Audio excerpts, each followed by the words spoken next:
Hello, everybody. It's Vertical Sandwich. Welcome back to book reviews. So, this is really weird because it's not very often that I'm digging through my box of books that need to be reviewed, and I find something like this, where I was just like, "Oh, we've done over 100 reviews, and we never talked about 2001: A Space Odyssey. How is that possible? We talked about Rama, and we talked about 4 Rama books." But and 5 Foundation books, I think. We never talked about 2001, and apparently, no, we never talked about 2001. So, some interesting things about 2001. First off, if you're familiar with it, you're probably familiar with the Kubrick movie. And the way 2001: Space Odyssey works is that Arthur C. Clarke and Stanley Kubrick collaborated, and the novel and the movie were created pretty much simultaneously. So the novel differs a bit from the movie because kind of after both projects were quote unquote finalized, the script had to go through the process of becoming a movie, and so there were rewrites and changes, and things were dropped and stuff like that. And then the novel kind of went off and did its own thing as well. And so what you end up with is these kind of 2 masterpieces that are both infinitely enjoyable in their own right. 2001 is a science fiction triumph for its age. You watch that movie, and I think that I want to say that movie was made in the 60s. Let's see what the copyright on the. I didn't do a ton of research for this. Well, the book was written in 68, so the movie I think was made in the late 60s. But even for the early 70s, if you watch that movie, the science fiction special effects in that movie are mind-boggling. They are so amazing. And now that being said, so there are things that are left off of the movie, or left in the book that are left out of the movie, and some things like the planet location changes in the film. And you should see the movie, and if you see the movie, you should also read the book. You can do either or both. They're both enjoyable. They're both completely worth it. It's like I said, Kubrick was just a master filmmaker, so any Kubrick thing is probably a thing worth watching. Go watch The Shining and watch a good horror movie. Go watch Full Metal Jacket and watch a legendary war movie or something.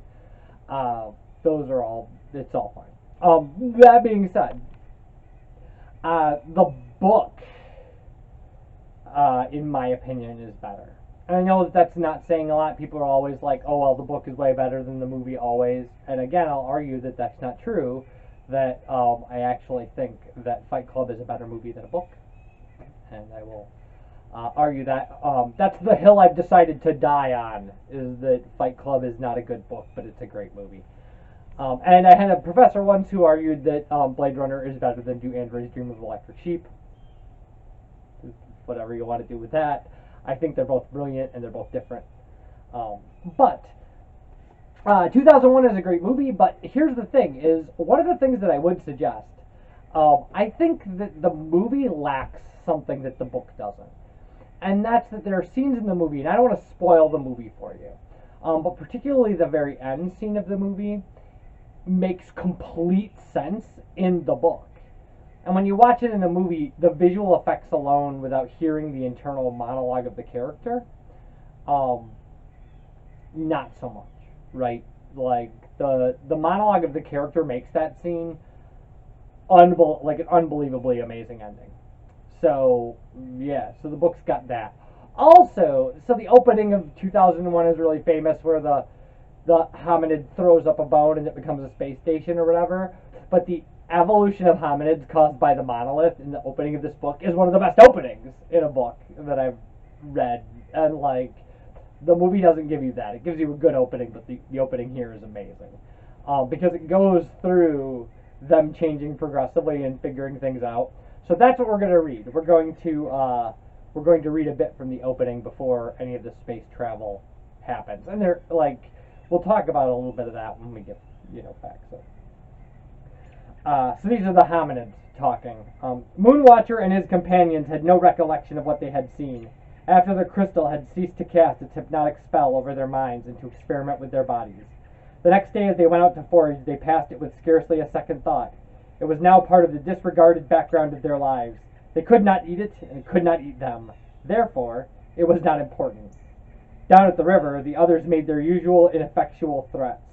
Their leader, a one-eared man-ape of Moonwatcher size and age, but in poorer condition, even made a brief foray towards the tribe's territory, screaming loudly and waving his arms in an attempt to scare the opposition and to bolster his own courage. The water of the stream was nowhere more than a foot deep, but the farther One Ear moved out into it, the more uncertain and unhappy he became. Very soon he slowed to a halt and then moved back, with exaggerated dignity, to join his companions. Otherwise, there was no change in the normal routine. The tribe gathered just enough nourishment to survive for another day, and no one died.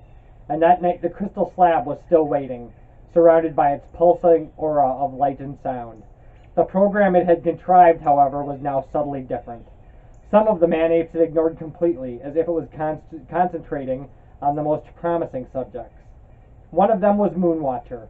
Once again he felt inquisitive tendrils creeping down the unused byways of his brain, and presently he began to see visions. They might have been within the crystal block. They might have been wholly inside his mind. In any event, to Moonwatcher they were completely real. Yet somehow the usual automatic impulse to drive off invaders of his territory had been lulled into quiescence.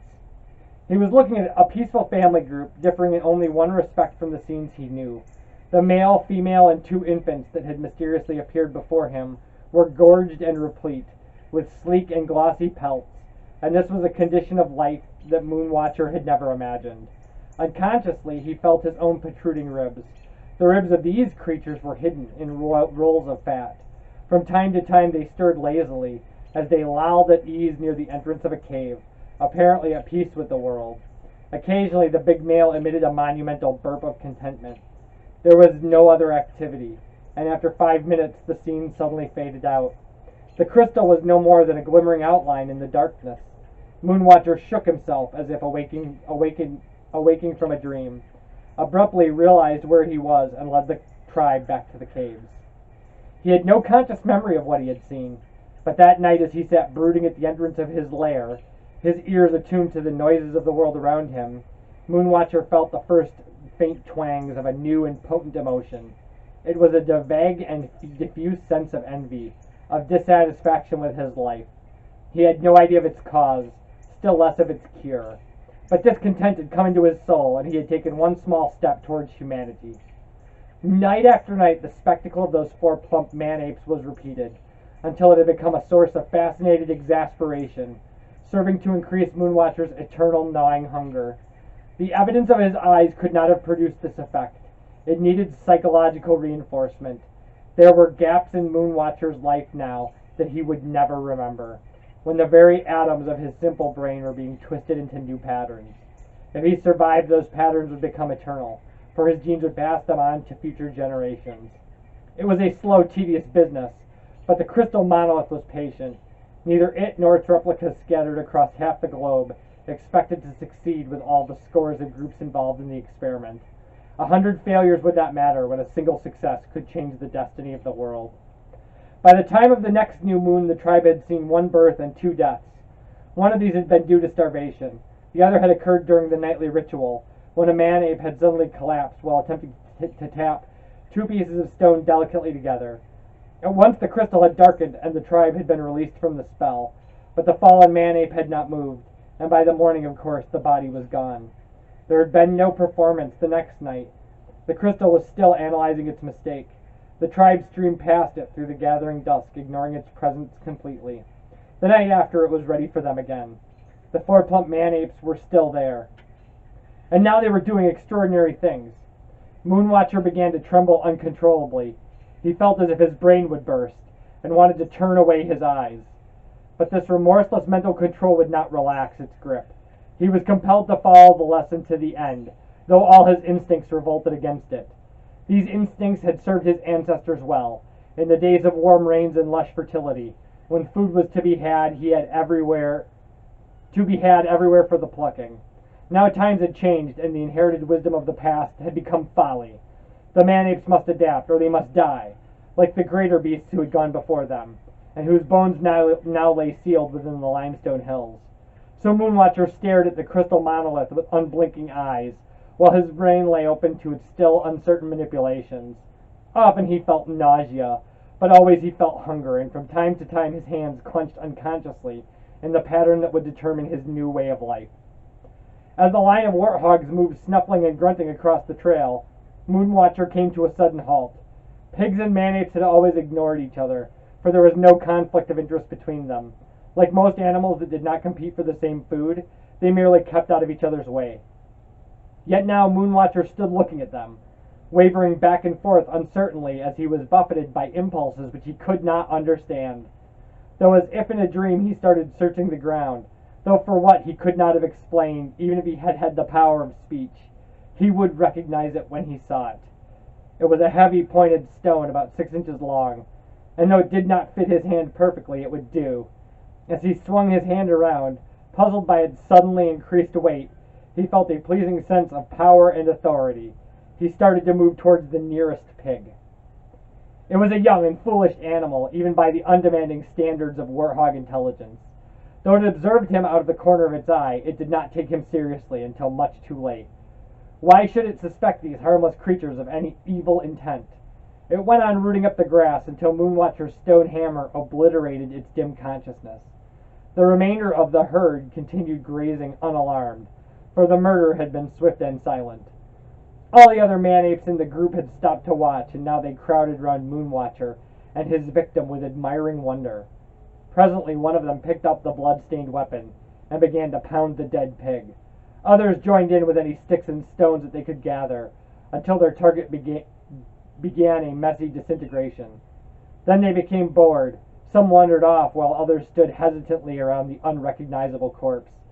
The future of a world waiting upon their decision. It was a surprisingly long time before one of the nursing females began to lick the gory stone she was holding in her paws. And it was longer still before Moonwatcher, despite all that he had been shown, really understood that he need never be hungry again.